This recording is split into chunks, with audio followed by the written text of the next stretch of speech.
UP की Meerut Lok Sabha seat से भाजपा के सांसद अरुण गोविल ने लोकसभा में शून्यकाल के दौरान मस्जिदों और मदरसों में सीसीटीवी कैमरे लगाने की मांग की। दरअसल संसद में शीतकालीन सत्र के दौरान शून्यकाल में भाजपा सांसद अरुण गोविल ने केंद्र सरकार से समान राष्ट्रीय सुरक्षा नीति तैयार करने की अपील की।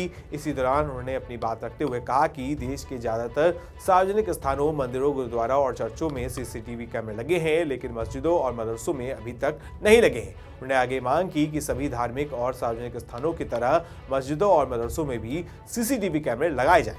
माननीय अध्यक्ष महोदय, मैं आपका ध्यान एक महत्वपूर्ण राष्ट्रीय सुरक्षा संबंधी विषय की ओर आकर्षित करना चाहता हूं।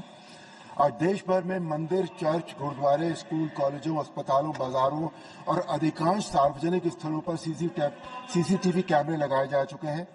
ये कैमरे सुरक्षा, पारदर्शिता और अपराध निरोध में अत्यंत सहायक सिद्ध हुए हैं, किंतु मस्जिदों और मदरसों में अभी भी ये व्यवस्था लागू नहीं है, जबकि ये भी बड़े सार्वजनिक और सामुदायिक स्थल है जहां सुरक्षा सुनिश्चित करना उतना ही आवश्यक है।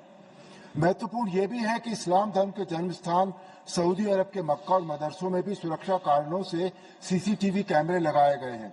यदि वहां सुरक्षा को प्राथमिकता देते हुए ये व्यवस्था अपनाई जा सकती है, तो भारत में समान सुरक्षा मानकों को लागू करने में संकोच क्यों है? अतः मेरा सरकार से आग्रह है कि केंद्र सरकार मस्जिदों और मदरसों में भी मंदिरों, स्कूलों, चर्चों तथा अन्य सार्वजनिक स्थलों की तरह सीसीटीवी कैमरे अनिवार्य करने हेतु एक समान राष्ट्रीय सुरक्षा नीति बनाने का विचार करें। ये कदम किसी धर्म के विरुद्ध नहीं है, बल्कि राष्ट्र के 140 करोड़ नागरिकों की सुरक्षा के हित में होगा, क्योंकि सुरक्षा न धार्मिक होती है न पक्षपाती होती है। सुरक्षा हमेशा राष्ट्र हित और मानव हित में होती है। सरकार सुरक्षा मानकों को लागू करने पर विचार करे ताकि हमारा राष्ट्रीय सुरक्षा तंत्र और अधिक मजबूत हो सके। सुरक्षा हर नागरिक का समान अधिकार है। धन्यवाद। जय श्री राम।